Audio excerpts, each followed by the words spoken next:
আসসালামু আলাইকুম। ইসলামী প্রযোজনা প্রতিষ্ঠান বেতার বিতান ধারণ করেছে কেওয়া উত্তরপাড়া হাফিজিয়া মাদ্রাসায় বাৎসরিক ওয়াজ মাহফিল থেকে আলহাজ হযরত মাওলানা খালিদ সাইফুল্লাহ আইয়ুবী সাহেবের কণ্ঠে মূল্যবান দ্বীনী আলোচনা আমলনামা শিরোনামে অ্যালবামটি প্রযোজনা ও পরিবেশনায় Betar Bitan audio and CD centre, Mawna Chowrasta, Sreepur, Gazipur.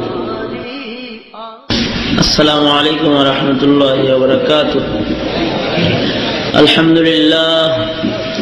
আলহামদুলিল্লাহ নাহমাদুহু ওয়া নাস্তাঈনুহু ওয়া নাস্তাগফিরুহু ওয়া নু'মিনু বিহি ওয়া নাতাওয়াক্কালু আলাইহি ওয়া নাউযু বিল্লাহি মিন শুরুরি আনফুসিনা ওয়া মিন সাইয়্যাতি আ'মালিনা। من يهده الله فلا مضل له ومن يضلله فلا هادي له ونشهد أن لا إله إلا الله وحده لا شريك له ونشهد أن سيدنا وسندنا وحبيبنا وطبيبنا ومحبوبنا ومرشدنا ومولانا محمدا عبده ورسوله أرسله بالحق بشيرا ونذيرا وداعيا إلى الله بإذنه وسراجا منيرا. أما بعد فأعوذ بالله من الشيطان الرجيم. بسم الله الرحمن الرحيم.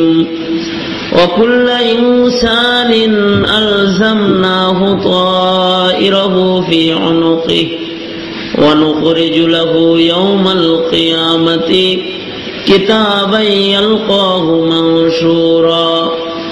اقرأ كتابك كفى بنفسك اليوم عليك حسيبا. من اهتدى فإنما يهتدي لنفسه ومن ضل فإنما يضل عليها ولا تزر وازرة وزر أخرى وما كنا معذبين حتى نبعث رسولا. وقال النبي صلى الله عليه وسلم الدنيا مزرعة الآخرة أو كما قال عليه الصلاة والسلام. اللهم صل على محمد وعلى آل محمد كما صليت على إبراهيم وعلى آل إبراهيم إنك حميد مجيد. اللهم بارك على محمد وعلى آل محمد كما باركت على إبراهيم وعلى آل إبراهيم إنك حميد مجيد. بلغ العلا بكماله كشف الدجى بجماله حسنت جميع خصاله. صلوا عليه وآله. بلغ العلا بكماله كشف الدجى بجماله حسنت جميع خصاله. صلوا عليه وآله. رہے میرے مسکن رہے میرے مسکن حوالی کعبہ بنے میرے مدفن دیار مدینہ. بلغ العلا بکمالہ کشف الدجى بجمالہ حسنت جميع خصاله. صلوا عليه وآله. আলহামদুলিল্লাহ। আয়োজিত অত্র মাদ্রাসার হাফিজ ছাত্রদের দস্তরবন্দি উপলক্ষে মহতি বার্ষিক ওয়াজ মাহফিলের মোহতারাম সভাপতি, উপস্থিত হযরত বুজুর্গ উলামায়ে কেরাম, সম্মুখপানে সমবেত দিন প্রিয়, ইসলাম প্রিয়, দিনদার ইমানদার মুমিন মুসলমান ভাইরা, বুড়া বাবারা, যুবক ভাইয়েরা, পর্দার আড়ালের মা বোনেরা, বিশ্বজগতের মালিক বিশ্ব প্রতিপালকের দরবারে শকর যে মহান রব্বুল আলামিন আমাদেরকে দয়া করে, মায়া করে, ভালোবেসে রহমতি বরকতি জান্নাতের টুকরা বাগানে উম্মতের উলামায়ে কেরামের মজলিসে কোরআন ও হাদিসের আলোচনার মাহফিলে আল্লাহ তাআলা আমাদেরকে আসার বসার তৌফিক দান করেছেন। এই জন্য মালিকের দরবারে শুকরিয়া আদায় করে মুহাব্বতের সাথে সকলে পড়ি আলহামদুলিল্লাহ। ওয়াজ মাহফিল এলাকার জন্য রহমত বরকত। ওয়াজ মাহফিল মানুষের নসিহত শোনা, এটা মানুষের জন্য দিল পরিষ্কার হওয়া, গুনাহ মাফ করা, গুনাহ মাফ হওয়া, সামনের হায়াত সুন্দর করার জন্য পাথেয় গ্রহণ করা, এ সকল উদ্দেশ্যকে সামনে করে ওয়াজ মাহফিলে বসা এবং ওয়াজ শুনতে থাকা। যারা এমন উদ্দেশ্য নিয়ে হায়াতের সামনে সময় ওয়াজ যেভাবে শুনলো সেইভাবে কাটাবে, এমন উদ্দেশ্যকে সামনে নিয়ে যারা দিল ভালো করে যারা ওয়াজ মাহফিলে বসা যায়, বসার দায়িত্ব হয় বান্দার, তাদের দিল ইবাদতের উপযুক্ত করার দায়িত্ব আল্লাহ তাআলা নিজ জিম্মায় নিয়ে নেন। এই জন্য মজলিসগুলো অনেক দামি দামি মজলিসে হাজিরা দিলে আল্লাহ তাআলা পছন্দ করেন। দামি মজলিসে হাজিরার মাধ্যমে মানুষের দাম বাড়তে থাকে, গুনাহের পরিবেশের মাধ্যমে মানুষের দাম কমতে থাকে। নেক মজলিসের হাজিরার মাধ্যমে মানুষ নেক হইতে থাকে এবং দাম বাড়তে থাকে। যাদের হায়াতে নেক মজলিসের সংখ্যা বেশি হবে তাদের মর্যাদাও হাসরের ময়দানে বেশি হবে। আলেম ওলামার সোহবত, আল্লাহ ওয়ালাদের মজলিস, নেককারদের মজলিস যে যত বেশি গ্রহণ করবে তার মূল্য তত বেশি বাড়বে হাসরের ময়দানে। এমন একটা গুরুত্বপূর্ণ মজলিসে আল্লাহ তাআলা আপনাকে আমাকে বসাইছেন। এমন এক পরিবেশ সারা দুনিয়া ব্যাপী চলছে এখন, যে সারা দুনিয়াতে গুনাহের পরিবেশ বেশি। আল্লাহ আপনাকে আমাকে বাছাই করে গুনাহের পরিবেশ থেকে বাইর করে নেক পরিবেশে হাজির করছেন, আল্লাহ তাআলার বিরাট ফজল আর করম। এই জন্য আবারও বিনয় অবনত চিত্তে শ্রদ্ধা জড়িত কণ্ঠে জবান খুলে শুকর আদায় করে সকলে পড়ি আলহামদুলিল্লাহ। সারা দুনিয়ার মানচিত্রের দিকে নজর করে তাকান, তাকাইলে দেখবেন গুনাহের পরিবেশ বেশি, প্রতিযোগিতা চলছে, চতুর্দিকে গুনাহের প্রতিযোগিতা চলছে। মুসলমানদের ঘরগুলো লক্ষ্য করে নজর করে তাকায় দেখেন, শতকরা 95% ঘর গুনাহের পরিবেশ দিয়ে ভরে গেছে। চতুর্দিকে গুনাহের সরাসরি চলছে। ঘরগুলোর মধ্যে রেডিও, টিভি, গান বাদ্যের আওয়াজ, নাটক, সিনেমার আওয়াজ দিয়ে ঘরগুলো ভরে গেছে। ঘরের মধ্যে ছবি টাঙায় রাখা হয়েছে, মূর্তি দিয়ে ঘর সাজানো হয়। ঘরের পরিবেশ, দোকান পাশারি থেকে শুরু করে বাজার ঘাটের পরিবেশগুলো গুনার পরিবেশ দিয়ে ভরে গেছে। এমনকি আন্তর্জাতিকভাবে গুনাহের প্রতিযোগিতা চতুর্দিকে হইতেছে। এই যে বিশ্বকাপ খেলা চলতেছে, বিশ্বকাপ খেলাকে কেন্দ্র করে আন্তর্জাতিকভাবে জুয়ার প্রতিযোগিতা চলতেছে, জুয়া খেলা হইতেছে। একটা বল, এটার উপরে বাজি হইতেছে, দুই পক্ষ জুয়া খেলতেছে, টাকার বাজি ধরতেছে। একটা খেলা, হার জিত নিয়ে বাজি ধরতেছে।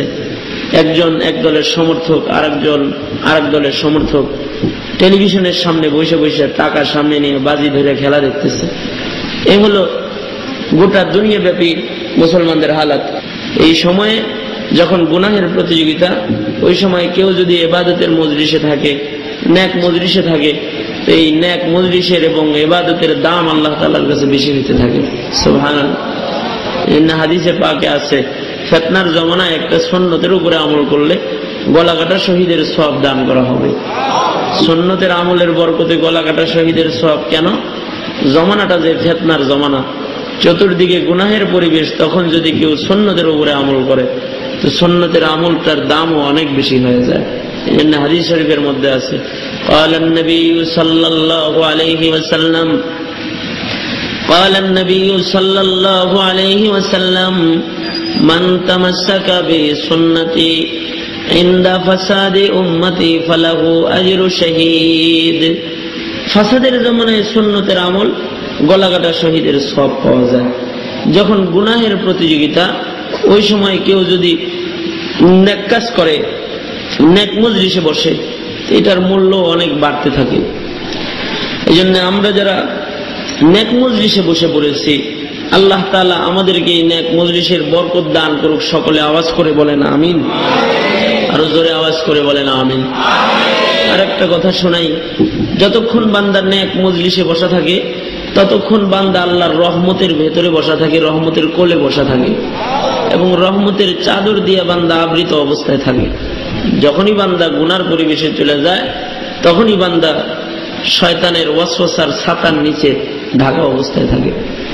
গুনাহের পরিবেশে যদি কোনো বান্দার মৃত্যু হয়ে যায় তাহলে ওই বান্দা সবচেয়ে তার ভয়াবহ ক্ষতি হলো এই ঈমান হারা অবস্থায় মৃত্যুবরণ করার সম্ভাবনা থাকে, কারণ শয়তানের ধোঁকার ভেতরে থাকে তখন। আর যদি কোনো বান্দা ন্যাক পরিবেশে থাকে, ন্যাক হালতে ন্যাক কাজ করতে করতে তার যদি মৃত্যু এসে যায় তাহলে ওই বান্দাটা সবচেয়ে ফায়দা তার ঈমানের হালতে তার মৃত্যু নসিব হয়। এই জন্য আমাদের মুরব্বীরা সবসময় ন্যাক পরিবেশে থাকার দোয়া করতেন আল্লাহ তাআলার কাছে, ইয়া আল্লাহ ন্যাক পরিবেশে আমাকে রাখেন। এবং আমাদের মুরব্বীরা তো কেউ ন্যাক পরিবেশের বাইরে সময়ই কাটায় নাই। আমাদের হায়াতে ন্যাক পরিবেশ কম, ইবাদতের পরিবেশ পাওয়াই মুশকিল, আর আমাদের মুরব্বীরা ন্যাক পরিবেশের বাইরে সময় কাটায় নাই। সুবহানাল্লাহ। একজনকে জিজ্ঞেস করা হয়েছে, এক বুজুর্গকে, যে আপনার কাছে যদি এখন আজরাইল আসে, আজরাইল যদি এসে বলে আগামীকালকে 12টার সময় আপনার ইন্তেকাল হবে, তা আপনি 12টা পর্যন্ত কি করবেন, কোন ইবাদত করে কাটাইবেন আগামীকালকে 12টা পর্যন্ত? তো মুরব্বী বলতেছে যে আমার কাছে যদি আজরাইল এসে এখন বলে যায় যে আগামীকালকে 12টায় আমার মৃত্যু হবে, তাহলে আমি আজকে 12টা পর্যন্ত যে আমলগুলো করছি আগামীকালকে 12টা পর্যন্ত সেই আমলগুলাই করব। তার মানে কি, আমার হায়াতের মধ্যে আমি এমন কোনো গুনাহ ঢোকাই নাই যখন আজরাইল আসলে আমার সমস্যা হইতে পারে। আমার পুরো হায়াতটা এরকম হিসাব করা সাজানো আছে যে যখনই আজরাইল আসবে তখনই আমি যাওয়ার জন্য তৈয়ার আছি। আলহামদুলিল্লাহ। এ হলো হালাত। তাহলে তাদের পরিবেশটা কি ছিল, তাদের হালাত কি ছিল, আমাদের কি হালাত আছে? বান্দা যদি গুনার মধ্যে থাকে তখন অন্ধকারের ভিতরে থাকে, আর যখন ইবাদতের ভিতরে থাকে তখন বান্দা আলোর ভিতরে বসে থাকে। সুবহানাল্লাহ। অন্ধকার আর আলো ব্যবধান আছে না? এই জন্য হাকিকতুল ঈমানে নূরুন, হাকিকতুল মাসিয়াতি যুলমাতুন। ঈমানের আসল হলো আলো আর গুনাহের আসল হলো অন্ধকার। তো মুমিন সব সময় আলোর ভিতরে থাকবে, অন্ধকারের ভিতরে থাকবে না। জন্য আল্লাহ তাআলার কাছে নেক পরিবেশের দোয়া বেশি বেশি করা, হে আল্লাহ আপনি আমাকে আলোর ভিতরে বেশি বেশি রাখেন, নেক কাজের ভিতরে বেশি বেশি রাখেন, নেক কাজের প্রতিযোগিতার ময়দানে পড়ে থাকা। কারণ হায়াতই হলো নেক কাজ করার জন্য। قال النبي صلى الله عليه وسلم الدنيا مزرعة الآخرة। আল্লাহর নবী বলেন দুনিয়াটা হলো আখিরাতের সম্বল উপার্জনের জায়গা। আখিরাতের সম্বল উপার্জন করবে, যেটা নেক কাজ সেটা উপার্জন করবে কোন জায়গায়? দুনিয়ায়। এইখানে জিন্দেগির মাবদা, মাদ, মিয়াদ, জিন্দেগির শুরু, জিন্দেগির শেষ, জিন্দেগির মাকসাদ, উদ্দেশ্য। অ্যালবামটি শুরু হলে এক ফোঁটা নাপাক পানি, ইসলামী প্রযোজনা, এক ফোঁটা নাপাক পানি ছিলাম অডিও অ্যান্ড সিডি সেন্টার। মায়ের পেটে এক ফোঁটা নাপাক পানি হয়ে গেলাম, সেখানেই এক ফোঁটা নাপাক থেকে আল্লাহ তাআলা বানাইল। তারপরে মায়ের পেটের অন্ধকার থেকে দুনিয়ার আলোতে আসলাম, জন্ম হইল। এরপরে এই আলোতে কিছু সময় কাটে মানুষের, এরপরে আবার একটা মরা লাশ, নাপাক একটা লাশে পরিণত হয়। আগেও নাপাক, পরেও নাপাক। এক ফোঁটা নাপাক পানি দিয়ে শুরু হয়, আবার নাপাক লাশে যায় শেষ হয়ে যায়। মাঝখানে যেটা থাকে এটা হলো হায়াত। এই হায়াতটা যারা নেক কাজে, নেক কাজের প্রতিযোগিতার ময়দানে কাটাবে তারা আল্লাহ তাআলার কাছে চলে যাবে। সুবহানাল্লাহ। এই কারণে আল্লাহ তাআলা আদেশ করতেছে তাআওয়ানু আলাল বিররি ওয়াত তাকওয়া, তাআওয়ানু আলাল বিররি ওয়াত তাকওয়া ওয়ালা তাআওয়ানু আলাল ইসমি ওয়াল উদওয়ান। আল্লাহ তাআলা বলে বান্দা নেকের প্রতিযোগিতা করো, তাকওয়ার প্রতিযোগিতা করো। আল্লাহর ভয় আছে, আল্লাহর ভয়ের প্রতিযোগিতা করো, মুত্তাকি হওয়ার প্রতিযোগিতা করো। তাকওয়া অর্জনের প্রতিযোগিতা করো, কে কত বেশি অর্জন করতে পারো। নেক কাজের প্রতিযোগিতা করো, কে কত বেশি নেক কাজ কামাই করতে পারো। সাবধান, গুনাহের প্রতিযোগিতা কিন্তু করো না, আল্লাহ তাআলার অবাধ্যতার প্রতিযোগিতা কিন্তু করো না। এখন সারা দুনিয়াব্যাপী মুসলমানরাই গুনার প্রতিযোগিতা করতেছে, কে কত বেশি গুনাহ করতে পারে এই প্রতিযোগিতার ময়দানে মুসলমানদের চলাফেরা চলছে। এটা আমাদের এই অশান্তি বাড়তেছে, আযাব গজব আসতেছে, এটা কারণ। যদি আমরা ইবাদতের ময়দানে থাকতাম তাহলে আল্লাহ তাআলার রহমত আমাদের উপরে আসতো। আমাদের হায়াতে যেমন অশান্তি বাড়তেছে, ঠিক হায়াতের নিরাপত্তা নষ্ট হয়ে যাইতেছে গুনাহের কারণে।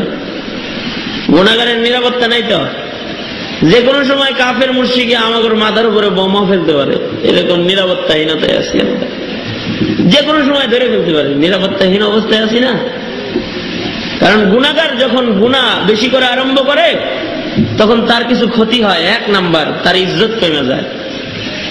2 নাম্বার, মানুষ তারে ঘৃণা করতে থাকে, মাখলুকাত তাকে ঘৃণা করতে থাকে। আল্লাহ তাআলার পক্ষ থেকে বিভিন্ন ধরনের বালা মুসিবত আসতে থাকে। হায়াতের নিরাপত্তা নষ্ট হয়ে যায়, নিরাপত্তাহীন হায়াত শুরু হয়ে যায়। আর মৃত্যুর দিনে ঈমান হারা অবস্থায় মৃত্যুবরণ করার সম্ভাবনা থেকে যায়। হায়াতে যতদিন বাঁচা থাকে জবানটা গুনাহের কারণে অচল হয়ে যায়, তাদের দোয়া কবুল হইতে থাকে না। আমরা ওয়াজ মাহফিলে আইছি, দোয়া করবো, দোয়া কবুল হইলে না, গুনার ময়দানে আছি, গুনাহের প্রতিযোগিতা চলতেছে। ওয়াজে বইয়া দোয়া করলে কি হইব? দোয়া গেলে না আসমানে, দোয়া যায় না। আর যখন মানুষ ইবাদতের ময়দানে থাকে তখন আল্লাহ তাআলা বান্দার ইজ্জত বাড়াইতে থাকে, সুবহানাল্লাহ, তখন ইজ্জত বাড়তে থাকে। আল্লাহ তাআলা নিজে বান্দাকে মোহাব্বত করতে থাকে। সকল মাখলুকাতের ভিতরে আল্লাহ তাআলা বান্দার মোহাব্বত ঢাইলা দিতে থাকে। এই বান্দারে সবাই মোহাব্বত করতে থাকে, গাছপালায় মোহাব্বত করতে থাকে। গুনাহগারের গাছেও ঘৃণা করে, আর নেককারের গাছেও মোহাব্বত করে। গুনাহগার গাছের ছায়ায় বসলে গাছ তার উপরে লানত করতে থাকে আর বদদোয়া দিতে থাকে, আর বলতে থাকে তাড়াতাড়ি যাস না কেন পাপী, তাড়াতাড়ি যা। নেককার যদি গাছের ছায়ায় বসে তো গাছ বলতে থাকে আল্লাহ এরা আর কিছু সময় বসায় রাখবে, থাকুক এখানে কিছু সময়। এই জন্য হায়াতটা ইবাদতের হায়াত হওয়া দরকার। আনতাল্লাযী ওয়ালাদাতকা উম্মুকা বাকিয়ান ওয়ান নাসু হাওলাকা ইয়াযহাকুনা মাসরুরা।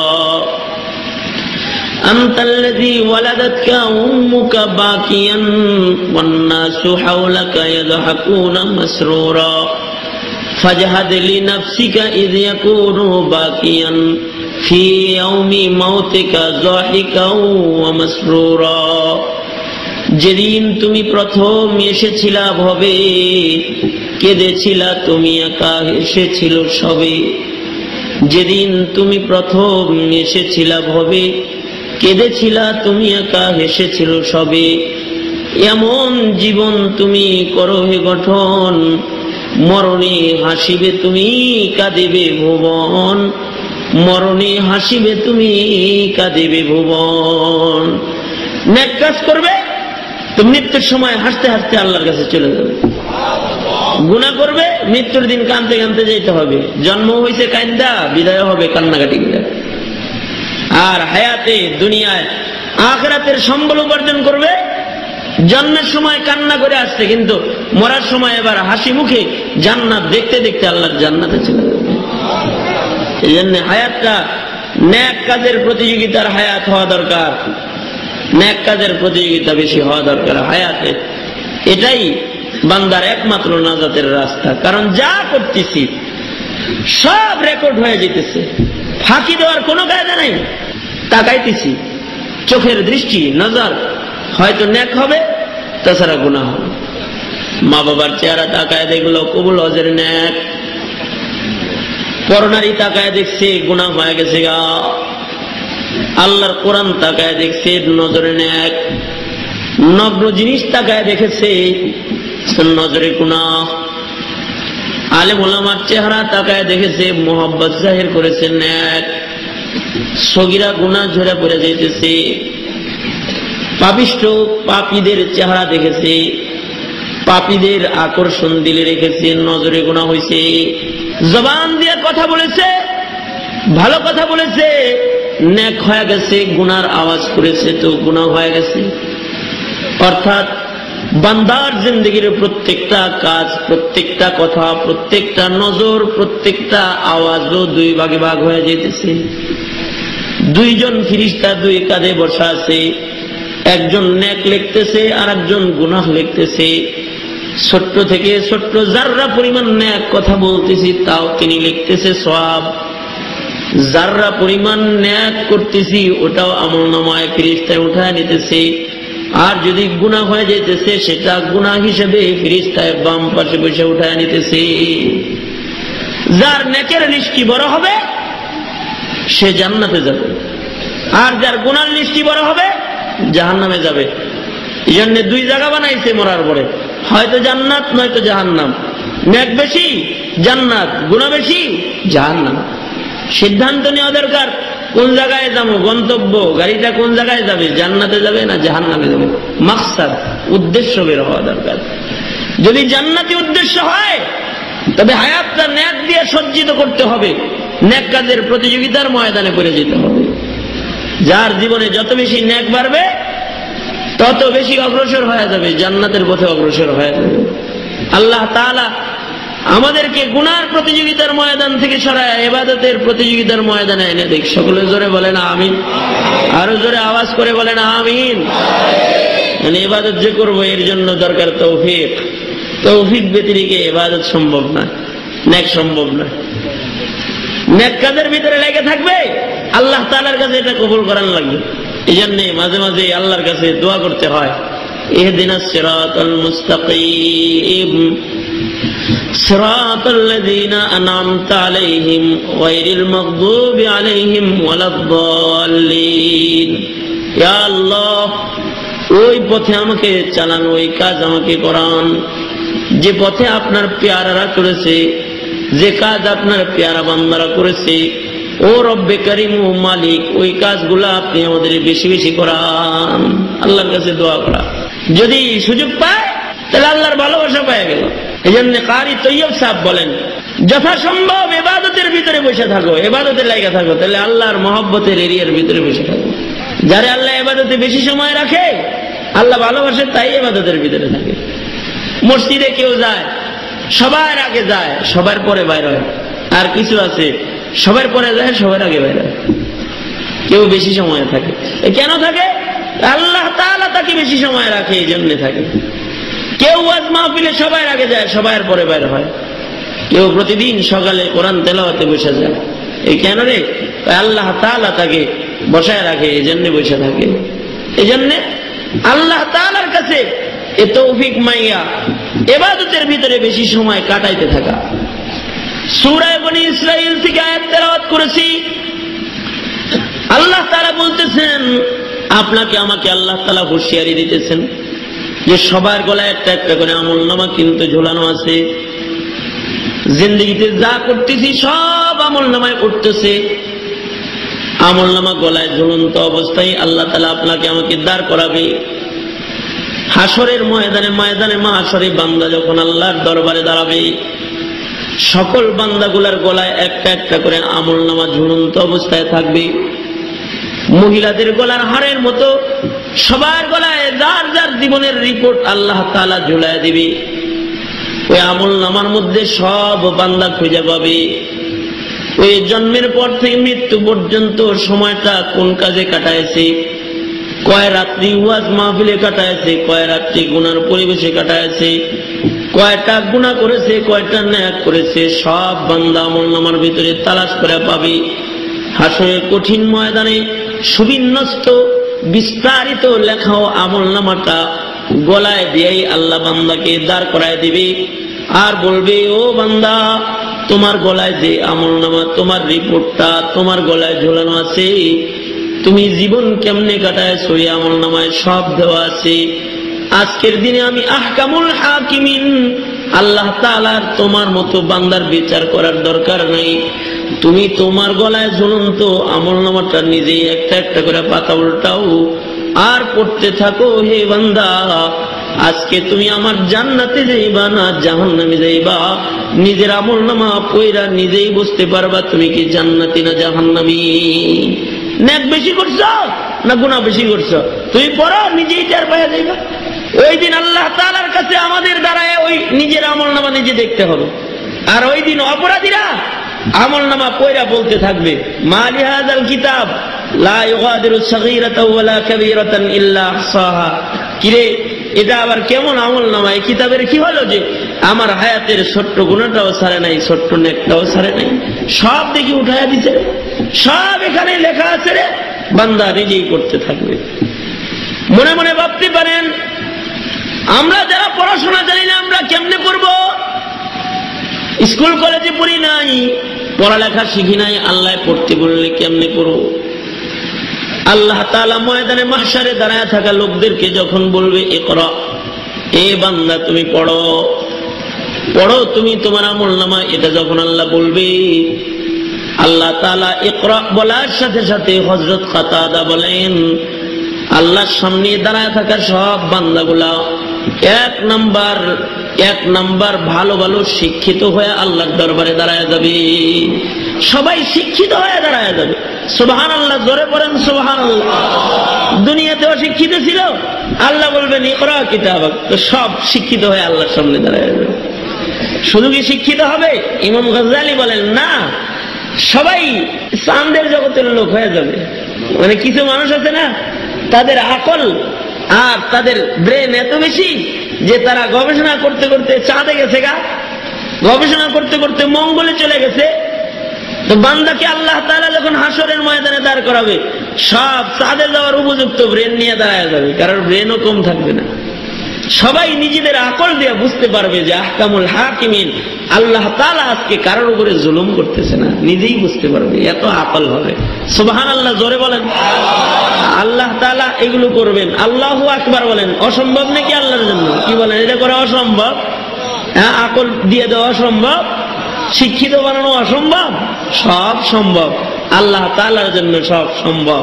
ইযা আরাদা শাইআন আন ইয়াকুলা লাহু কুন ফায়াকুন, বলবেন হও, হয়ে যাবে। জোরে বলেন আল্লাহু আকবার।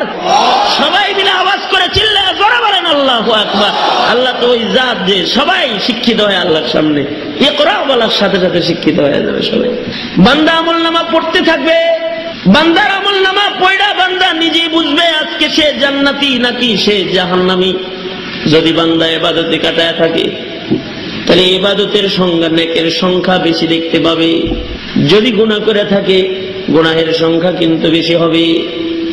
এজন্য সাধ্যমতো ইবাদতের ময়দানে থাকা। আমাদের মুরব্বীরা আরো বলেন, যারা ইবাদতের ময়দানে বেশি সময় থাকে, নেক কাজের ভিতরে যারা বেশি বেশি লেগে থাকে, হাসরের ময়দানে আল্লাহ তাআলা ও বান্দাগুলাকে চিনবেন, মোহাব্বত দিয়ে ডাকবেন আর চিনা ফেলাবেন। তার মানে নেক কাজের মাধ্যমে আল্লাহ তাআলার সাথে বান্দার পরিচয়, সম্পর্ক গভীর হয়।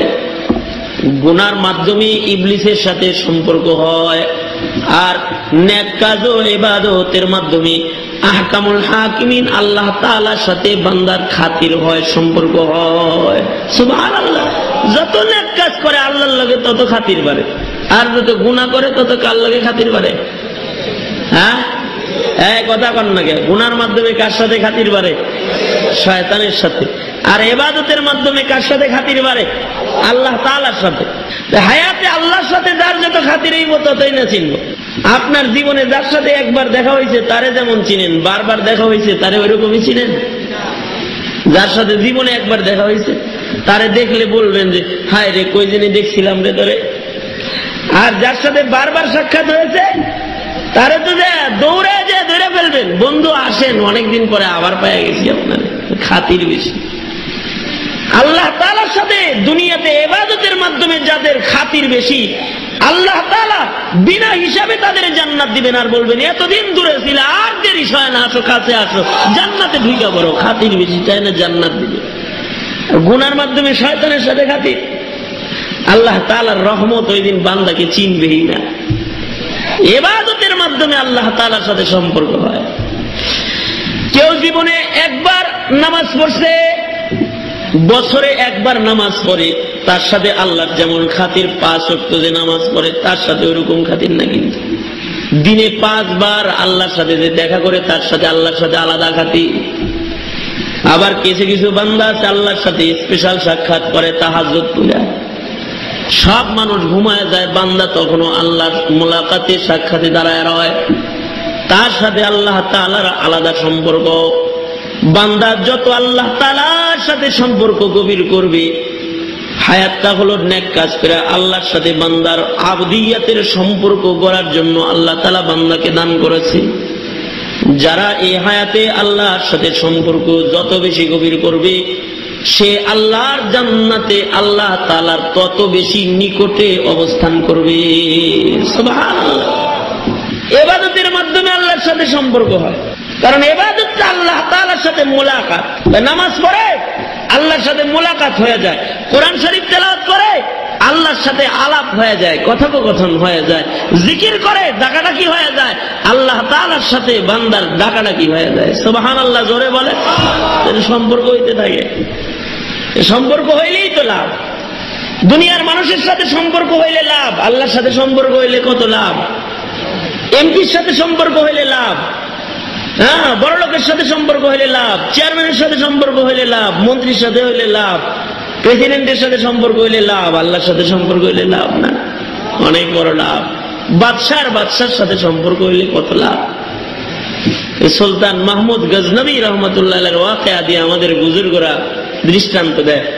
এই সুলতান মাহমুদ গজনবী রহমতুল্লাহ আলাইহি অনেক বড় এক বাদশা ছিলেন, ফখরবিহীন বাদশা, যার কোনো অহংকার ছিল না, এরকম একজন বাদশা ছিলেন। গোলামের সাথে এমন ভাবে দাঁড়ায় থাকতেন বুঝাই যাইতো না কে গোলাম আর কে বাদশা। এমন ভাবে নামাজ পড়তেন, নামাজে দাঁড়ায় থাকতেন, কে গোলাম কে বাদশা বোঝা যাইত না। এমন অহংকার বিহীন এক বাদশা সুলতান महमूद गजनबी। एक ही सब में खड़ा हुआ है महमूद आयाज, ना कोई बंदा नवा और न कोई बंदा नवाज, ना कोई बंदा नवा और न कोई बंदा नवाज। ফখর বিহীন এক বাদশা সুলতান महमूद गजनबी শেষ রাত্রিতে রাতের বেলায় ঘুরতেছে, নিজের রাজ্য দেখতেছে। ওই সময় রাত্রে 4 চোরের সাথে দেখা হয়েছে। সুলতান महमूद गजनबी চোর দেখে মনে করতেছে এরা বুঝি তাহাজ্জুদ করার লেগে উঠছে কিনা, ওযু করে মনে হয় মসজিদে যাবে। আর চোর 4টা এরা চিন্তা করতেছে যে ওই মনে হয় চুরি করতে উঠছে।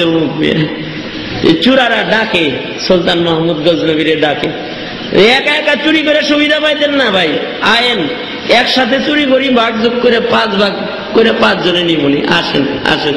এরা ডাকাডাকি করে। সুলতান महमूद गजनबी চোরদের সাথে যায় মিশে গেছে।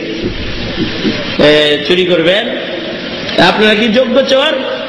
মারাত্মক যোগ্য, আমরা সবাই ভালো ভালো চোর, আমরা পাশ করা চোর, সব অসুবিধা নেই।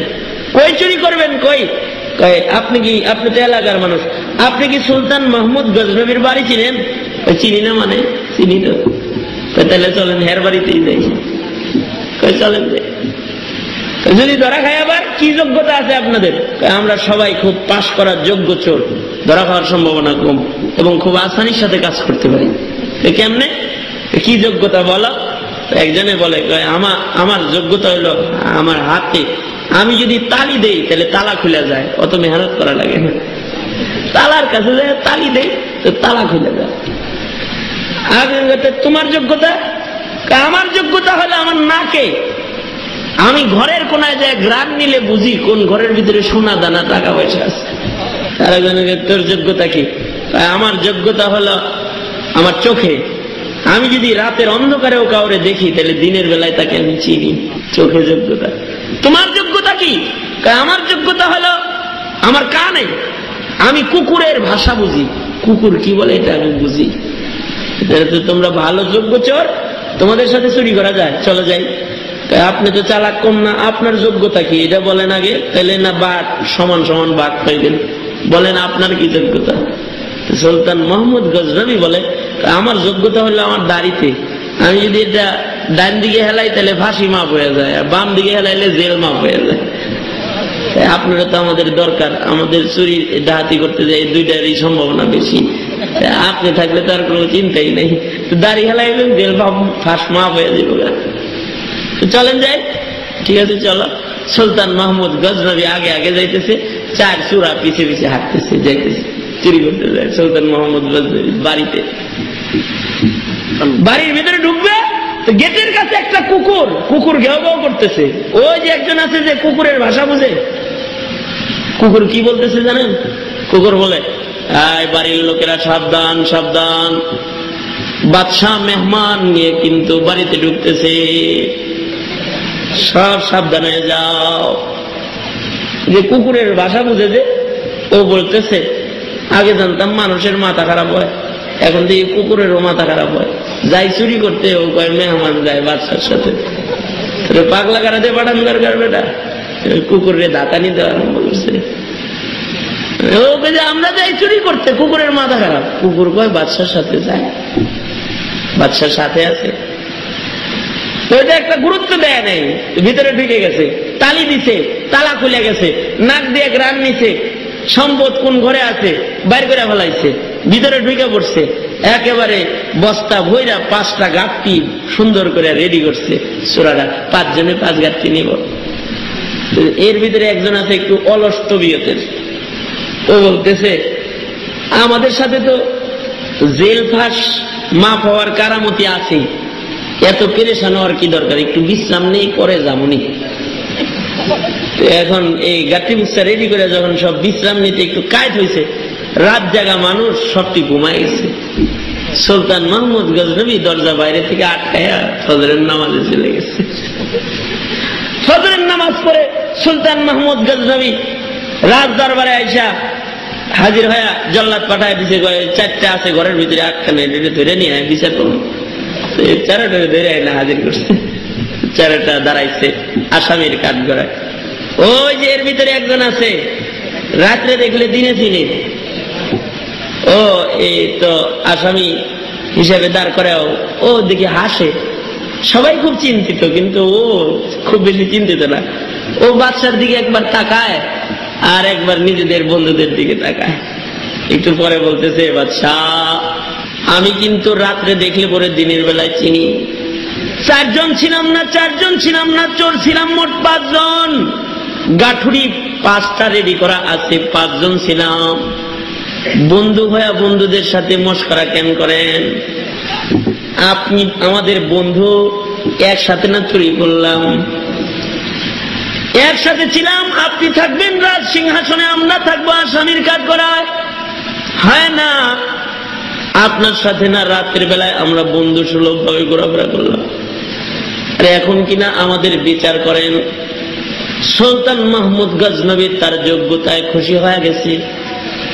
সুলতান মাহমুদ গজনবী বলতেছে, বাদশার সাথে তোমাদের বন্ধুত্ব যেহেতু প্রমাণ হয়ে গেছে, যেহেতু বাদশার সাথে তোমাদের বন্ধুত্ব প্রমাণ হয়ে গেছে, যাও আজকের অপরাধ প্রকণ তোমাদের ক্ষমা করে দেয়া হলো, যাও আর কোনোদিন কিন্তু তোমরা চুরি করো না। বাদশা ক্ষমা করে দিয়েছে, সম্পর্ক প্রমাণ হয়েছে তাই মাফ করে দিয়েছি। চোরদের সর্দার যিনি চোখের পানি ফেলে কান্নায় ভেঙে পড়েছে, আর সে কান্না করতেছে আর বলতেছে, জিন্দগিটা নষ্ট করলাম। এক রাত্রিতে গজনবের বাদশার সাথে একটু সম্পর্ক হওয়ার কারণে রাজপ্রাসাদে চোর হিসেবে ধরা পড়াও যদি মাপ পাওয়া যায়, বাদশার সাথে পরিচয় হলে যদি চোরের অপরাধ মাপ হয়ে যায়, যদি ছাড়া পাওয়া যায়, যদি বাদশার বাদশাহ আহকামুল হাকিমিন আল্লাহর সাথে হায়াতে পরিচয় হওয়া যায়, তাহলে বিচারের দিবসে হাসরের কঠিন ময়দানেও জাহান্নাম থেকে মাপ পায় তো সোজা মালিকের বন্ধু হয়ে মালিকের জান্নাতে যাওয়া যায়। সুবহানাল্লাহ। আয় তওবা কর, জিন্দেগিতে আর কোনোদিন গুনাহ করব না, এখন থেকে আল্লাহর সাথে পরিচয়ের মেহনত করব। মুরব্বীরা কয় আল্লাহর সাথে পরিচয়ের মেহনত যে করবে কি দিয়া? গুনাহ দিয়া না। গুনাহের মাধ্যমে শয়তানের সাথে খাতির হয়, আর ইবাদতের মাধ্যমে আল্লাহ তাআলার সাথে বান্দার সম্পর্ক হয়। গোলামির মাধ্যমে আল্লাহ তাআলার সাথে বান্দার সম্পর্ক হইতে থাকে। খাতির হইতে থাকে, যার আমল নামায় গোলামের সংখ্যা বাড়বে, নেকের সংখ্যা বাড়বে, সে আল্লাহ তাআলার পেয়ারা হয়ে গেল, আল্লাহর সাথে তার সম্পর্ক বাইরে হয়ে গেল। হাসরের কঠিন ময়দানে তার জন্য হিসাব নিকাশ আসান, সে মালিকের জান্নাতে মালিকের কাছে যাবে। আর যদি হায়াতে কেউ গুনাহ করে থাকে বেশি, ইচ্ছাকৃত গুমরাহির পথে কেউ যদি হাঁটা থাকে, নিজেই নিজের ক্ষতি করেছে, হাসরের কঠিন ময়দানে কৃতকর্মের কারণে তাকে জাহান্নাম ভোগ করতে হবে। আল্লাহ বলেন, মান ইহতাদা ফাইন্নামা ইয়াহতাদি লিনাফসি ওয়া মান যাল্লা ফাইন্নামা ইয়াদিল্লু আলাইহা।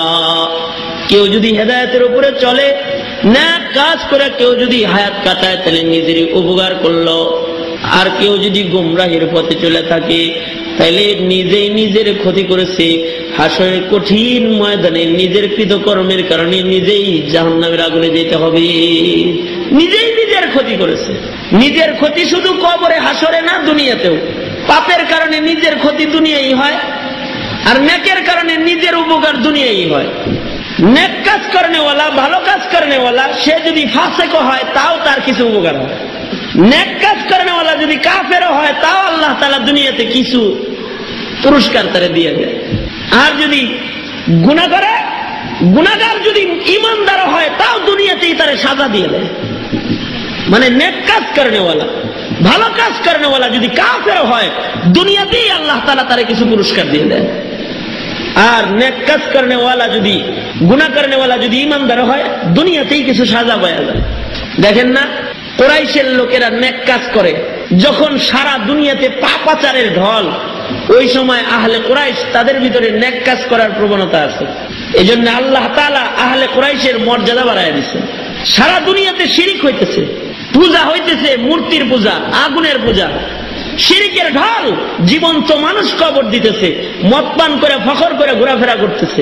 কিন্তু এরই ভিতর দিয়েও কুরাইশরা ভালো কাজ করে, এজন্য আল্লাহ কুরাইশের মর্যাদা বাড়ায় দিচ্ছে। কুরাইশরা কি ভালো কাজ করে?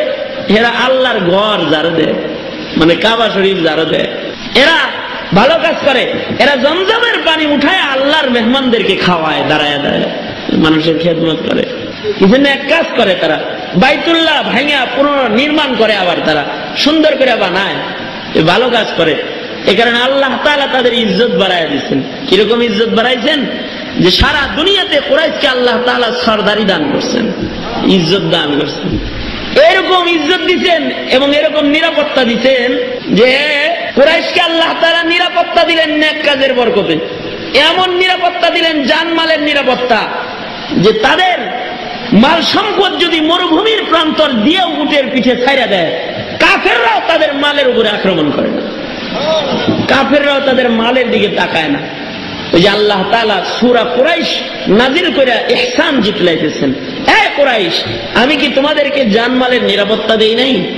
লিইলাফি কুরাইশিন ইলাফিহিম রিহলাতাশ শিতাই ওয়াস সাইফ ফালিয়াবুদু রাব্ব হাযাল বাইত আল্লাযী আত'আমাহুম মিন জু'ইন ওয়া আমানাহুম মিন খাউফ। আমি তোমাদেরকে ক্ষুধার্ত অবস্থায় খানা খাওয়াই নাই? আমি তোমাদেরকে জানমালের নিরাপত্তা দেই নাই? তোমরা কিছু ভালো কাম করে এর লেগেই দিছি। যদি তোমরা শুধু ভালো কাজ না কইরা বাইতুল্লাহর রবের গোলামি করা আরম্ভ করো, তাইলে তোমাদেরকে স্থায়ী নিরাপত্তার জান্নাত দিয়ে দেবো আমি। সুবহানাল্লাহ। খালি বাইতুল্লাহর খেদমত করো তাই এত কিছু দিছি, আর আমার গোলামি করলে তাইলে তোমরা এক কাজ করো, ফালিয়াবুদু রাব্ব হাযাল বাইত, এই বাইতুল্লাহর রবের গোলামিও করা তোমরা আরম্ভ করো, তাহলে স্থায়ী নিরাপত্তা, স্থায়ী ইজ্জত আমি তোমাদেরকে জান্নাতে দান করব। নিরাপত্তা পাওয়া যায়। শুধু কি তাই? নেক কাজের মাধ্যমে দোয়া কবুল হয়। এই কারণে কুরাইশের দোয়া যুগে যুগে কবুল হয়েছে।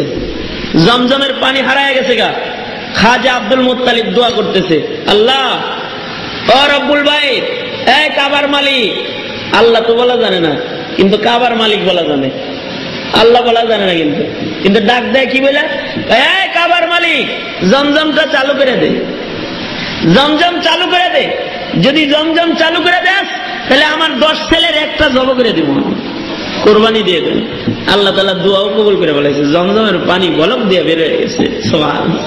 মানে বালু ঝরে জমজম হারায় গেছে, দোয়াও কবুল হয়। শুধু কি এই দোয়া কবুল হয়েছে? না, বাইতুল্লাহ ভাঙ্গার লেগে আব্রাহা আইছিল বাইতুল্লাহ ভাঙতে। হাতির কাফেলা নিয়ে আব্রাহা 60,000 সৈন্যবাহিনী নিয়ে বাইতুল্লাহ ভাঙতে আইছে। কি লেগা?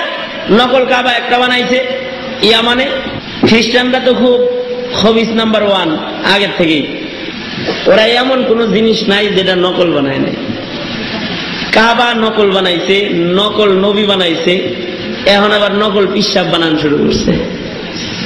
নকল জিনিস বানানিতে খ্রিস্টানরা খুব পটু। নকল জিনিস বানায় খালি। নকল কাবা শরীফ বানাইছে, ইয়ামানে নকল কাবা বানাইছে একটা। ওই কাবার আবার হাতিমে কাবাও বানাইছে। ওই কাবার গুড়া একটা হজরা 14 ফিট করছে আবার, মানে হেঁটে চুমা দিলে গুনাও হবে। নিজেরা কাবা শরীফ বানাইছে, বানায় সারা পৃথিবীতে চিঠি দিয়ে দিছে। এই পৃথিবীর রাজা বাদশারা, আব্রাহা চিঠি দিছে, এই পৃথিবীর রাজা বাদশারা, তোমাদের কাছে কেউ যদি বাইতুল্লাহ তওয়াফের জন্য অথবা জিয়ারতের জন্য কেউ ভিসা চায় তাহলে ইয়ামানে পাঠায় দিবা, মক্কায় পাঠায়ও না কইলাম, ইয়ামানে পাঠাইবা। তার মানে আমি ইয়ামানের নতুন কাবা নির্মাণ করেছি, এখন থেকে সবাই ইয়ামান দেশে আসবে। ইয়ামানের কাবায় বুঝি আকর্ষণ আছে? আকর্ষণ তো এটা ভিন্ন জিনিস। অনেকে গেট সাজাইয়া গরু জব করে মহিষ জব করে একজন আলেম নিতে পারে না, একজন নেককার নিতে পারে না। আর দাওয়াত তাবলীগের ইজতেমার ভিতরে আকর্ষণই আলাদা। গরু জব নাই, গেটও নাই, কিচ্ছু নাই, মাইকিংও নাই, পোস্টারিংও নাই। আকর্ষণে লক্ষ লক্ষ লোক যায়, জমা হয়ে যায়। হাক্কানি পীর বুজুর্গ যারা আছে এদের কোনো গেট সেট নাই, গেট করে না, সামিয়ানা করে না, বিশাল বড় বিরাট বড় পোস্টারিংও নাই, কোনো কিছু নাই। কিন্তু দেখা যায় তাদের দরবারে আলেম ওলামার হুজুমার ভিড় পড়ে গেছে। কিসের কারণে গেছে? এটা তাজাল্লি, এটা টান, আকর্ষণে চলে যায়। কাবা শরীফের উপরে তো আকর্ষণ, কাবার আকর্ষণে মানুষ কাবায় যায়। ইয়ামানের বানায় না কাবায় বুঝি আকর্ষণ আছে যে হ্যাঁ চুমা দিতে যাইব? লোকজন তো কেউ যায় না। কত বড় খবিসের খবিস! নিজেদের বানানো কাবার ভিতরে নিজেরাই পায়খানা করলো একদিন রাতের বেলা। পায়খানা করে দোষ চাপাইলো যে কুরাইশরা তাদের দেশে কাবা আছে মক্কায়, আমরা কাবা বানাইছি, আমাদের উপরে রাগ করে তারা আমাদের দেশে আইসে আমাদের ঘরে, আমাদের কাবা ঘরে তারা পেশাব পায়খানা করেছে, তাই আসো আমরা তাদের কাবাটাকে আগে ভাঙিয়ে দিই। ওটা একটা অজুহাত দাঁড় করাইছে। দাঁড় করায় এবার মক্কায় হামলা করবে, কাবা শরীফ ভাঙবে তারা। কাবা ভাঙ্গার লেগা 60,000 সৈন্যবাহিনী রেডি করে হাতির কাফেলা নিয়ে আব্রাহা রওনা দিছে মক্কা শরীফে। কিন্তু কাফেরের তো নিরাপত্তা নাই। কিন্তু নেক কাজ যারা করে, দিনের কাজ যারা করে তাদের তো নিরাপত্তা আছে। যেমন দিনের কাজ যারা করে তাদের কোনো নিরাপত্তা লাগে না। যেমন লক্ষ লক্ষ মানুষ দাওয়াত তাবলীগের ইজতেমায় জড়ো হইল, কোনো নিরাপত্তার দরকার হয় নাই। একজনের মাল আর একজন চুরি করে নাই, একজন আর একজনের উপরে পেশাব পায়খানাও করে দিছে, কিন্তু আক্রমণ করে নাই, ধাক্কা দেয় নাই, কিল ঘুষি দেয় নাই, ঝগড়া বিবাদ হয় নাই। নেক কাজ করলে পরে নিরাপত্তা এসে যায়, শৃঙ্খলা এসে যায়। আর যদি কেউ জুলুম করে তখন নিরাপত্তা নষ্ট হয়ে যায়। আব্রাহা হাতির বাহিনী নিয়ে গেছে কিন্তু নিরাপত্তা নষ্ট হয়ে গেছে। আসমান থেকে আবাবিলে আইসা বর্ষণ করা আরম্ভ করছে পাথর। এই জন্য দেখবেন দুনিয়াতে যারা পাপাচার বেশি করে ওদের গার্ড বেশি লাগে, যারা পাপ করে না তাদের গার্ড লাগে না। হযরত ওমর পাপ করে না, এই জন্য সাহারা মরুপ্রান্তর দিয়ে যায়, কোনো গার্ড লাগে না, আদা জাহানের খলিফাতুল মুসলিম। আর যারা আকাম করে বেড়ায় ওদের খালি গার্ড লাগে। আব্রাহা তো গেছে ভাঙতে, ওই যে হুজুরের দাদা আব্দুল মুত্তালিব মুলতাজমে দাঁড়ায় দোয়া করতেছে, এই কাবার মালিক, আমি তো আর কাবার খাদেম, আমি তো আর কাবার মালিক না, তোমার কাবা ভাঙ্গার লেগে তোমার দুশ্মনরা আইছে, তুমি তাদের ব্যবস্থা তুমি নাও, তোমার কাবা তুমি হেফাজত করো। আমি দোয়া করতেছি, আল্লাহ দোয়াটা কবুল করো, কাবার মালিক দোয়া কবুল করো। এই কথা মুলতাজমে দাঁড়ায় বলতে দেরি হয়েছে, দোয়ার কবুল হইতে দেরি হয় নাই, সাথে সাথে আবাবিলের ঝাঁক আইসে আব্রাহারে ঘিরে ধরছে। নেক কাজের মাধ্যমে মানুষের দোয়া কবুল হইতে থাকে। এই জন্য গুনাহ যত বাড়াইবেন তত দোয়া কবুল হবে না। গুনাহগারদের ইবাদত কবুল হয় না, গুনাহগারদের দোয়া কবুল হয় না। গুনার প্রাচুর্যতার মাধ্যমে দোয়া কবুলের দরজাও বন্ধ হয়ে যায়। আর ইবাদতের মাধ্যমে আল্লাহর রহমতের দ্বার খুলে যায়। গোলামির মাধ্যমে, নেক কাজের মাধ্যমে বান্দা মুস্তাজাবুদ দাওয়া হয়ে যায়। বান্দার নেক কাজ করে যদি কোনো দোয়া করে ফেলায়, দোয়া করতে দেরি হয়, কবুল হইতে দেরি হয় না, আসমানের মালিক আল্লাহ এর সাথে সাথে দোয়াটা কবুল করেও ফেলায়। যদি কোনো বান্দা নেক কাজ করে তাহলে নিজের এই উপকারগুলা বান্দা করলো, আর যদি গুনাহ করে তাহলে নিজের ক্ষতি করলো। হাসরের কঠিন ময়দানে আসামি হয়ে তাকে দাঁড়াইতে হবে। যে নেক করে নিজেরই উপকার করে, আর যে গুনাহ করে সে নিজেরই ক্ষতি করে। কারণ ওয়ালা তাজিরু ওয়াজিরাতু ওয়িজরা উখরা, একজনের বোঝা কিন্তু হাসরের ময়দানে আর একজন কোনোদিন গ্রহণ করবে না। যার যার বোঝা তার তার বহন করে আল্লাহর দরবারে দাঁড়াইতে হবে। কেউ কারো বোঝা নিবে না। মা সন্তানের বোঝা নিবে না, সন্তান মায়ের বোঝা নিবে না, পীর মুরিদের বোঝা নিত না। পিসাব মুরিদ করছে দেখে এখন মুরিদ গাঁজা খাক আর উল্টা পাল্টা ঘুরে বেড়া, পীরে মুরিদ রে জান্নাতে নিব, এত সোজা না। একজন আর একজনের বোঝা নিবে না, যার যার বোঝা তার তার নিতে হবে। মুরিদের বোঝা মুরিদের, পীরের বোঝা পীরের। বাবার বোঝা বাবার কাঁধে, সন্তানের বোঝা সন্তানের কাঁধে। যার যার গুনাহ তার তার জবাব দিতে হবে আসমানের মালিকের সামনে দাঁড়ায়। জবাব না দিয়ে এক কদম সামনে বাড়াবার কোনো ক্ষমতা নেই। এ কারণে যা তা করতে নাই, গুনার বোঝা বড় করতে নাই। আর একটা কথা শোনেন, মান ইহতাদা ফাইন্নামা ইয়াহতাদি লিনাফসি ওয়া মান যাল্লা ফাইন্নামা ইয়াদিল্লু আলাইহা। তার মানে হলো, কেউ যদি নেক কাজ করে তাহলে নিজের নফসের কারণে নেক কাজ করে, কেউ যদি গুনাহ করে তাহলে নফসের কারণেই গুনাহ করে। মানে নফসের কারণেই বান্দা নেক করে, নফসের কারণেই বান্দা গুনাহ করে। নফসের কারণে বান্দা মসজিদে যায় বসে থাকে, আবার নফস খারাপ হইলে নফসের কারণে বান্দা যাত্রায় যায় বসে থাকে।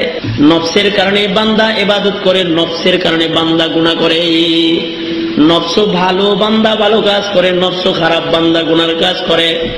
নফসের কারণে বান্দা হেদায়েতের উপরে চলে, নফসের কারণেই বান্দা গুমরাহির পথে চলতে থাকে। তার মানে নফসের উপমা কি? নফসের উপমাটা হলো একটা দুধের শিশু বাচ্চার মতো। দুধের শিশু বাচ্চাটাকে যদি মা তার স্তনের দুধ খাওয়ানোর অভ্যাস করে ফেলে, স্তন থেকে দুধ খায়া ঘুমানোর অভ্যাস তার হয়ে যায়। আর যদি বাচ্চারে ফিডার খাওয়ানোর অভ্যাস গড়ায় ফেলায় তাহলে ফিডার খায় ঘুমানোর অভ্যাস হয়ে যায়। যদি বাচ্চাটাকে চামচ দিয়া খাবার খাওয়ানোর অভ্যাস করে ফেলায় তাহলে বাচ্চাটা চামচ দিয়ে খাবার খায়া ঘুমায় যায়। দুধের শিশু বাচ্চার মতো মানুষের নফস, আপনার আমার নফস দুধের শিশু বাচ্চার মতো। এটারে যে অভ্যাস করা হবে সেই অভ্যাস হয়ে যাবে। দুধের বাচ্চাকে যদি দুগ্ধ না ফিরানো হয় তাহলে বাচ্চা বড় হয়ে গেলেও দুধ পান করতে থাকে। আপনারা দেখবেন কোন কোন সময় দেখা যায় গ্রামে গঞ্জে 5 বছরের বাচ্চা তাকে মায়ের দুধ পান করাইতেছে। যদি বলা হয় কিরে মা, 5 বছরের এই বাচ্চাটাকে এখনো পর্যন্ত কেন স্তনের দুধ খাওয়াও? মায়ে বলবে আসলে বাচ্চাটার বদ অভ্যাসটা যায় নাই, অভ্যাসটা ফিরানো হয় নাই, এজন্য জোর করেই খায়। না দিলে পরে মারধর করে, গালাগালি করে, চোর টানাটানি করে, ইত্যাদি। বদ অভ্যাস এটা ছাড়ে নাই। আর যদি বাচ্চাটা জন্মের পরে 5 বছর নয়, জন্মের পরেই যদি মা তার সন্তানের মুখ থেকে স্তন সরায় নেয়, স্তন যদি নিজের সন্তানের মুখে না দেয়, বাচ্চাটাকে যদি তোলা খাবার খাওয়ায় অভ্যাস গলায় ফেলায়, তাহলে 5 ঘন্টার থেকে বাচ্চাটার তোলা খাবারের অভ্যাস হয়ে যায়। 5 দিনের বাচ্চাটা তোলা খাবার খেয়ে ঘুমানোর অভ্যাস হয়ে যায়। 5 দিনের বাচ্চাটা চামচ দিয়ে খাবার খাওয়ার অভ্যাস হয়ে যায়। 2 বছরের বাচ্চাটাকে মা যদি দুগ্ধ 2 বছরে ফিরায় দেয়, যে বাচ্চার বয়স এখন 2 বছর হয়ে গেছে গা, মা এবার নিজের সন্তানের দুধ ছাড়ানোর জন্য স্তনের মধ্যে নিমের তিতা পাতাগুলো বাইটা দিয়ে রাখে, যেন তিতা তিতা লাগলে বাচ্চাটা যেন দুধ আর না খায়। কখনো হলুদ বাইটা দিয়ে রাখে, দুর্গন্ধ যেন স্তনটা যেন সন্তানে আর না টানাটানি করে। তো দেখা যায় বাচ্চাটার দুগ্ধ খাওয়া ফিরায় ফেলাইলে এই বাচ্চা মায়ের স্তনের কথা ভুলে যায়। জিন্দগিতে কোনোদিন আর মায়ের স্তনের দুধ খাওয়ার জরুরত সন্তানটার হয় না। ঠিক তেমন বান্দার নফসটা এরকম। কোন বান্দা যদি নফসটাকে বাচ্চা বয়সে সোজা করে ফেলায়, তাহলে ওই নফসটার আর গুনাহ করার জরুরত হয় না। 7 বছর বয়সে আব্দুল কাদের জিলানী হয়ে যায়, 18 বছর বয়সে ওলিউল্লাহ মুহাদ্দিসে দেহলভী হয়ে যায়, 8 বছর বয়সে কুতবুদ্দিন বখতিয়ার কাকি হয়ে যায়। নেক কাজ করার অভ্যাস হয়ে গেছে গা। এবার বাচ্চা বয়সেও এই বাচ্চাটা গুনাহ করে না। আর যার গুনার অভ্যাস হয়ে যায় নফসের মধ্যে, ও বুড়াটায় গুনাহ ছাড়তে পারে না। বৃদ্ধ হয়ে গেছে গা, তারপরেও চোখে আলো নাই, কানে কম শুনি, হাত পা অচল, তারপরেও দেখা যায় মসজিদের আজান শুনে না, নামাজে যায় না, বৈশা বৈশা টেলিভিশন দেখে, বৈশা বৈশা গুনাহ করে। বুড়া বয়সে বৈশা বৈশা তাস খেলায়, তাস খেলে বদ অভ্যাস হয়ে গেছে, বদ অভ্যাসটা ছাড়ায় নাই। এই কারণে বুড়া বয়সেও এবার সে গুনাহ ছাড়তে পারে নাই। ঠিক কিনা ধরে আওয়াজ দিয়ে বলে? এটা বদ অভ্যাস। যাদের গুনাহ করার বদ অভ্যাস রয়েই যায়, এরা বুড়া হয়ে গেলেও গুনাহ করে। চোখে পাওয়ারের চশমা পরে তারপরে চোখ দিয়ে গুনাহ করে, কানে মেশিন লাগায় তারপরে গুনাহ করে, লাঠি ভর দিয়ে যে গুনাহ করে। দেখেন কুরআনে কারীমের তরতিব কত সুন্দর। আল্লাহ কয়, মান ইহতাদা ফাইন্নামা ইয়াহতাদি লিনাফসিহি ওয়া মান দাল্লা ফাইন্নামা ইয়াদিল্লু আলাইহা ওয়া লা তাযিরু ওয়াজিরাতুন ওয়িজরা উখরা ওয়া মা কুন্না মুআযযিবিনা হাত্তা নাবআসা রাসূলা। আল্লাহ কয়, রাসূল না পাঠায় আমি কাউরে আযাব গজব দেইনি কোন জাতিরে। তার মানে জাতির নফস গুনার অভ্যাস হয়ে গেছে। আল্লাহ তাআলা ডাইরেক্ট গুনাহগারদেরকে আযাব দেয় নাই, আগে রাসূল পাঠায় তাদের নফস সোজা করার মেহনত করছে। রাসূল পাঠানোর পরেও যাদের নফস সোজা হয় নাই তাদের উপরে আযাব পাঠাইছে। তার মানে কিয়ামত পর্যন্ত আল্লাহ তাআলা একটা দল রাখবে যারা নবী রাসূলদের ওই মেহনতগুলা জমিনে করতে থাকবে। এরাও জাতির নফস সোজা করার জন্য জাতির দ্বারে দ্বারে ঘুরতে থাকবে। এরা জাতিকে নফস সোজা করানোর মেহনত করতে থাকবে। কিয়ামত পর্যন্ত নবী রাসূলদের ওয়ারিস যারা জমিনে থাকবে তাদের দায়িত্ব হবে জাতির নফস সোজা করা, আর জাতির দায়িত্ব হবে নবী রাসূলদের ওয়ারিসদের সোহবতে যায় নফস সোজা করে নেওয়া। ঠিক কিনা তোর আওয়াজ দেয়া বলে? নফস সোজা করতে হবে। তাইলে যার তার কাছে যাওন যাব না, কিন্তু তাদের কাছেই যেতে হবে যাদের কাছে গেলে পরে নফস সোজা হয়, যাদের কাছে গেলে পরে হারা জনম গুনার অভ্যাস থাইকেই যায়, বেনামাজি থেকে যায়, জিকিরবিহীনই থেকে যায়, কোরআন তেলাওয়াতবিহীনই থেকে যায়, সুন্নতবিহীনই থেকে যায়। এরা নফসের চিকিৎসক না, এরা শয়তানের দালাল, এরা ইহুদি নাসারাদের দালাল, এরা ইবলিসের দালাল। আর হক্কানিয়ত তাদের ভিতরে আছে যাদের কাছে গেলে পরে নফস সোজা হয়ে যাবে।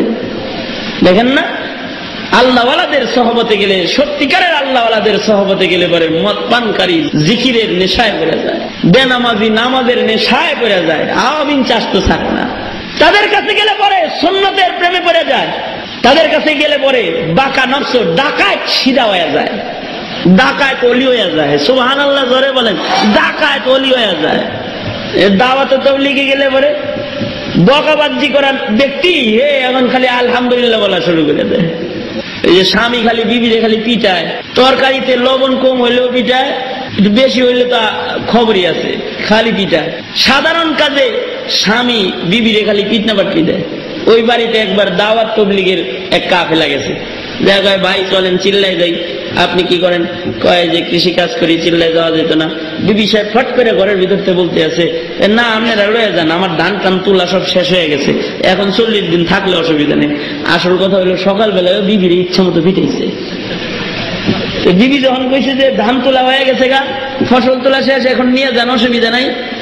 তো দাওয়াত তাবলীগের লোকরা তো আরাম পাইছে, এবার তারা জোর করে ধরছে যে যাইতেই ধৈর্য টৈরা কয় যে ঠিক আছে তাহলে এক চিল্লা না লাগাইলেন 3 দিন চলেন। ঠিক আছে 3 দিন যাওয়া যায়। 3 দিন থাইকা তো একটু সোজা হয়ে গেছে, সোজা হয়েছে পরে কয় ঠিক আছে তাই আর বাকিটা থাইকা এক চিল্লা লাগাই যাই। এক চিল্লাই লাগানো শুরু করছে। যখন এক চিল্লায় সময় লাগাইতেছে, তাবলীগের নিয়ম হইলো নিজেরাই রান্না করে খাইতে, হয়তো অদল বদল করে রান্না বাড়া করে। না আজকে 3 জন রান্না করলো, কালকে ওই 3 জন, পরশুদিন ওই 3 জন। ঘুরে ফিরে একদিন তো হে মিয়ার রান্না বাড়ার পালা আইছে। অ্যালবামটি নিবেদন করে রান্না বাড়া করে, ইসলামী প্রযোজনা প্রতিষ্ঠান। রান্না বাড়া তো করে, নতুন নতুন রান্না বাড়া জীবনে কোনোদিন রান্ধে নাই। যার যে রান্না করে তারে পিড়াইছে না, রাঁধছে, রান্না বাড়া তো আর করে নাই। তো যখন রান্নার দায়িত্ব পড়ছে, তো রান্না বাড়া করতেছে, তো 3 জনে ঘুরে ফিরে কতক্ষণ পর পর আয় আর খালি লবণ দেয়, খালি লবণ দেয়। 3 জনে একটা তরকারিতে লবণ দিলে তরকারি আর কিছু থাকে? তরকারি লবণ হয়ে গেছে। আর একটা নিয়ম আছে তবলিগের, যারা রান্না করে তারা ভাইদেরকে আগে খাওয়ায়, পরে তারা খায়। মানে আগে নিজেরা নিজেদের সাথীদের খাওয়াবে, তারপরে এরা খাবে। যখন খাওয়াইতে বসছে, আর আমির সাহেব আইন করে দিছে, সাবধান, খানার আয়াত বর্ণনা করা যাবে না। খানা খাইবা আর খালি আলহামদুলিল্লাহ বলবা, খালি আলহামদুলিল্লাহ বলবা, এটা সবক দিছে। এখন খানা খায় আর খালি বলে আলহামদুলিল্লাহ আলহামদুলিল্লাহ, কিন্তু আলহামদুলিল্লাহ তো বলে, ঠোঁটের অবস্থা বেশি একটা ভালো না।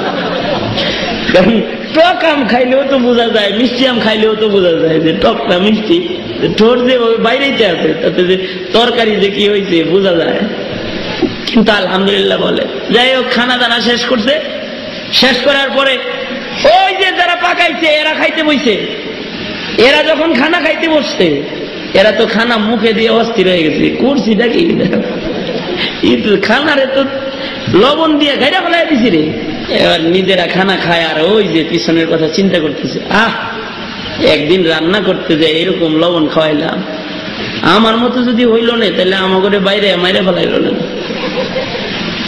বিবিরে কত বিরান পিটাইছি রে এই কামে, যা তওবা করলাম, আর কোনোদিন রান্না বাড়ার লেগে বিবিরে আর কোনোদিন কিছু করতেছি না। ওই নফস শুরু হয়ে গেছে। এখন তো বাড়ি গেছে চিল্লা শেষ করে, বিবি যাই রান্না করে দেয় এ খালি কয় আলহামদুলিল্লাহ আলহামদুলিল্লাহ আলহামদুলিল্লাহ, আর কোনো বদনামও বলে না, মারামারিও করে না। পাশের বাড়ি আসলে হিন্দু বাড়ি, এরা এই বাড়ির মহিলা এসে এরে ধরছে, কি ও তোমার বাড়ি দেখি অনেকদিন হয় কোনো ঝগড়া ফাসাদের আওয়াজ নাই, কোনো মারামারি নাই, কোনো জ্ঞানজাম নাই, কি ঘটনাটা কি? ঘটনা হইলো বুবু পাঠাইছিলাম চিল্লাই, তো ওখান থেকে আমির সাহেব আলহামদুলিল্লাহ বলা শিখিয়ে দিছে, এখন খালি আলহামদুলিল্লাহ কয়, এখন আর মারে টারে না। হিন্দু বেটি যায় তার জামাইরে বলতেছে, এই তুমি একটা চিল্লা দিয়ে আসো,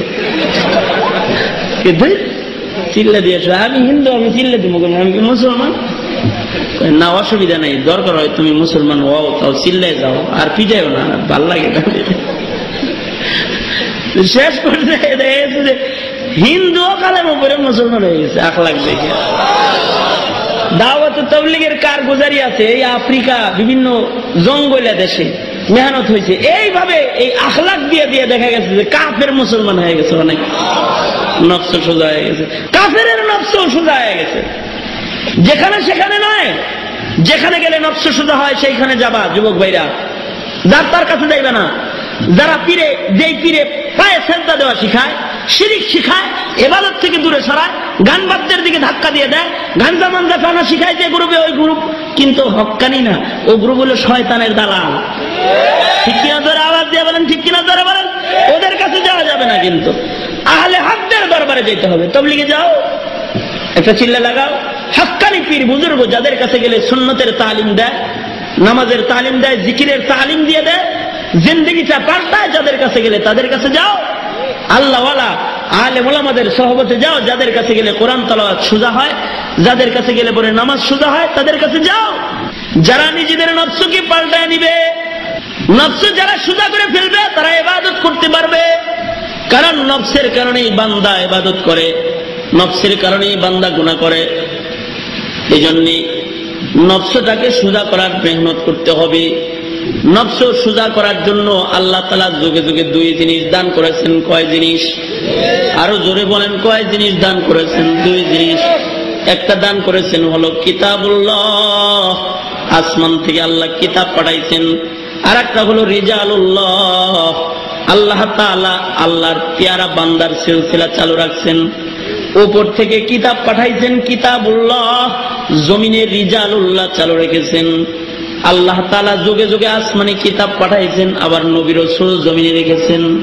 এই 2 জিনিসের দ্বারা মানুষের নফসকে আল্লাহ তাআলা ঠিক করেছেন। ও বন্ধু, নবী আসবে না, নবীর রেখে যাওয়া আমানত কোরআন আছে। এই কোরআন আর রসুলের সুন্নত যা কিছু রসুল রেখে গেছেন, কিতাবুল্লাহর ইলম, এই ইলম যারা হেফাজত করবে কাফেলাটার নাম হবে কিয়ামত পর্যন্ত রিজালুল্লাহ। আল্লাহর নবী বলেন, ইন্নামাল উলামা ওয়ারাসাতুল আম্বিয়া, এই আলেম উলামার কাফেলাটা হলো ওয়ারাসাতুল আম্বিয়ার কাফেলা। এই ওয়ারাসাতুল আম্বিয়ার কাফেলা আর কিতাবুল্লাহ যতদিন থাকবে, এই দুই জিনিসের সাথে যে জাতির সম্পর্ক থাকবে, এরাই সিরাতে মুস্তাকিমের উপরে থাকবে, এরাই আল্লাহর জান্নাতের পথে থাকবে, এরাই সুজা আল্লাহর জান্নাতের মেহমান হয়ে জান্নাতে যাবে। সুবহানাল্লাহ, যারা বলেন সুবহানাল্লাহ। এই যে কয়েকটা হাফেজ ছেলের পাগড়ি দেওয়া হলো, ওরা রিজালুল্লাহ, ওদের সিনায় কোরআন আছে, পাগড়ি দেওয়া হয়েছে। এই রিজালুল্লাহর সিলসিলা আর কিতাবুল্লাহর সিলসিলাকে ধইরাই নফস সুজা করে ইবাদত বন্দিগির পথে আমাদের চলতে হবে। তো যেটা বলতেছিলাম, আপনার আমার জিন্দেগির সকল বন্দিগিগুলা, বন্দিগি এবং নেক কাজ হলো আল্লাহ তাআলার সাথে সম্পর্ক করার মাধ্যম, ঠিক কিনা? এর মাধ্যমে আল্লাহর সাথে বান্দার তাআল্লুক, আবদিয়তের সম্পর্ক প্রমাণ হয়। তাই বন্দিগি বেশি বেশি করতে হবে। বন্দিগি যা করব সব আমলনামায় থাকবে, গুনাহ করলে আমলনামায় থাকবে, গুনাহ করলে বেজালে করতে হবে, ঠিক না? যত নেক করব তত বেশি ফায়দা হবে। গুনাহ করলে নিজের উপকার হবে নাকি ক্ষতি হবে? জোরে আওয়াজ দিয়ে বলেন, গুনাহ করলে উপকার হবে, ক্ষতি হবে। ইবাদতের মাধ্যমে নিজের উপকার হবে। তাই যত ইবাদত করব তত বেশি নিজের উপকার হবে, যত গুনাহ হবে তত বেশি অপকার হবে। আমি আমার আলোচনায় বলেছি, মানুষ ইবাদত করে নফসের কারণে করে, গুনাহ করে নফসের কারণে করে। নফস ভালো হইলে ইবাদত করে, নফস খারাপ হইলে, নফস খারাপ হয়ে গেলে ওইটারে তাহলে কন্ট্রোল করতে হবে, তাই না? নফস কন্ট্রোল করলে নফস ওলি হয়ে যাবে। নফসও যেমন কন্ট্রোল করতে হয়, গড়ও কন্ট্রোল করতে হয়।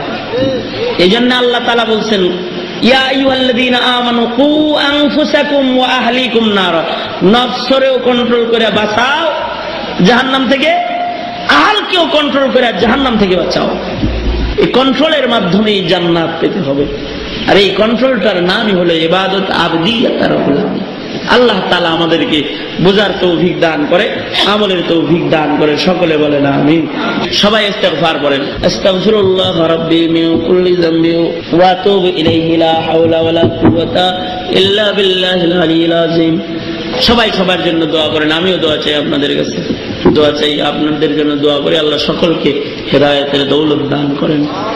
আলহামদুলিল্লাহি রাব্বিল আলামিন, والصلاة والسلام على سيد الأنبياء والمرسلين محمد وعلى آله وأصحابه أجمعين. سبحان الله وبحمده سبحان الله العظيم. سبحان الله وبحمده سبحان الله العظيم. آمين. ফেলিয়ে না দিও আল্লাহ, ফেলিয়ে না দিও। গুনাহ যত করেছি আমরা ক্ষমা তুমি করিও। বান্দা আছে বন্দিগি নাই শেষ করেছি জিন্দেগি, আখিরাতের বিচার দিনে এ পাপীদের উপায় কি?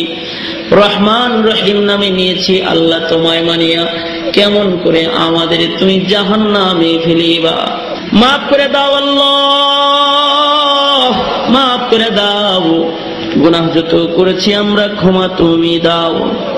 রাব্বুল আলামিন, মাদ্রাসার বার্ষিক মাহফিল, 8টা বাচ্চাকে পাগড়ি দেওয়া হয়েছে। ইয়া আল্লাহ, জিন্দেগির কন্ট্রোল, জিন্দেগির ইবাদত বন্দেগি, জিন্দেগির গুনাহ জিন্দেগিকে জাহান্নামের দিকে ঠেলে দেয়, ইবাদত বন্দেগি বান্দাকে জান্নাতের দিকে ঠেলে দেয়। ইয়া আল্লাহ, এর উপরে কিছু কথা তোমার বান্দাদের সামনে পেশ করেছি। রাব্বুল আলামিন, তোমার বান্দারা প্রাণ খুলে কথা শুনেছে, আর গুনার দিকে আমরা চলবো না। ইয়া আল্লাহ, আর ইবাদত ছাড়বো না। ভিক্ষুকের মতো তোমার কাছে 2টা হাত বাড়ায় ধরেছি। আল্লাহ, মেহেরবানি করে আমাদের জিন্দেগির সব গুনাহ তুমি মাফ করে দাও আল্লাহ। রাব্বুল আলামিন, ইয়া আল্লাহ, কার মনের কি আশা ব্যথা সব তুমি জানো। সবার মনের নেক আশাগুলো তুমি পুরা করে দাও। বেপানাহকে পানাহ দাও, বেরুজিকে রুজি দান করো আল্লাহ। অশান্তি দূর করে শান্তির ফয়সালা করে দাও। রব্বে করিম ইয়া আল্লাহ। জীবনের এমন কোন মুনাজাত বাদ দিই নাই যে মুনাজাতে মা বাবার কথা তোমার কাছে বলি নাই। অনেকে নিজের হাতে নিজের মা কবরে রেখেছে, অনেকে নিজের হাতে নিজের বাপ কবরে রেখেছে। আল্লাহ মেহেরবানি করে যাদের মা বাবা অন্ধকার কবরে, তাদের মা বাবার কবরগুলো তুমি জান্নাতের টুকরা বাগান বানায় দাও। আল্লাহ যাদের আব্বা আম্মা আছে হায়াত বাড়ায় দাও, বেশি বেশি খেদমত করতে পারে তৌফিক দান করো রব্বুল আলামিন। ইয়া আল্লাহ আমাদের উপরে তুমি রাজি হয়ে যাও, সারা দুনিয়ার মুসলমানদের নাজাত আর শান্তি দান করো আল্লাহ রব্বুল আলামিন। জানি না কোন দোকানের কাফন আমাদের জন্য রেডি হয়ে গেছে, জানি না কোন সপের বাস আমাদের জন্য পেকে গেছে, কখন জানি মসজিদের কোনার পালকি বাড়ির দরজায় আয়েশা দাঁড়ায় যায়। আল্লাহ কবরের পালকি পাঠানোর আগে আমাদের নাম তুমি তোমার পেয়ারা বান্দার খাতায় উঠায় দিও রব্বুল আলামিন। আমাদের সালাম তোমার বন্ধুর রওজায় পৌঁছায় দাও। ইয়া আল্লাহ আমাদের সালাম তোমার বন্ধুর রওজায় পৌঁছায় দাও। ইয়া আল্লাহ সুন্নতের জজবা দান করো, সুন্নতের আমল দান করো, যতদিন বাঁচায় রাখো সুন্নতের উপরে বাঁচায় রাখো। একটা যাররা পরিমাণ খেলাফে সুন্নত আমল আমাদের দিয়ে তুমি করায়ও না রব্বে করিম। যেদিন ময়দানে মাহশরে দাঁড় করাইবা সুন্নতওয়ালা পয়গম্বরের সাথে আমাদের তুমি দাঁড় করাও। ওলামায়ে কেরামের হায়াত বাড়ায় দাও, যুবকদেরকে কবুল করে নাও। ইয়া আল্লাহ পর্দার আড়ালের মা বোনদেরকে হযরত খাদিজা হযরত ফাতেমা বানায় দাও। তোমার বান্দারা প্রাণ খুলে দান সাদাকা করেছে, কবুল মঞ্জুর করে নাও। অসুস্থদেরকে শিফা দাও, ঋণগ্রস্তকে ঋণ থেকে বাঁচাও। ইয়া আল্লাহ বেপানাহকে পানাহ দাও আল্লাহ, লজ্জতে ইবাদত দাও, গুনাহের ঘৃণা তুমি আমাদের কলিজায় দিয়ে দাও আল্লাহ। অনেক কিছু বলার সংক্ষেপ কথা, যত কল্যাণ দাও যত কল্যাণ তার থেকে আমাদের তুমি বাঁচাও। মৌতের দিনে কষ্ট দিও না, ইমানি মৃত্যু আমাদের দান করে আমাদের জবানে তুমি কালিমা জারি করে দিও। সুবহানা রাব্বিকা রাব্বিল ইজ্জাতি আম্মা ইয়াসিফুনা ওয়া সালামুন আলাল মুরসালিন ওয়ালহামদুলিল্লাহি রাব্বিল আলামিন। আসসালামু আলাইকুম ওয়া রাহমাতুল্লাহ। ইসলামী প্রযোজনা প্রতিষ্ঠান বেতার বিতান ধারণ করেছে কেওয়া উত্তরপাড়া হাফিজিয়া মাদ্রাসায় বাৎসরিক ওয়াজ মাহফিল থেকে আলহাজ হযরত মাওলানা খালিদ সাইফুল্লাহ আইয়ুবী সাহেবের কণ্ঠে মূল্যবান দ্বীনী আলোচনা আমলনামা শিরোনামে অ্যালবামটি প্রযোজনা ও পরিবেশনায় Betar Bitan audio and CD centre, Mawna Chowrasta, Sreepur, Gazipur.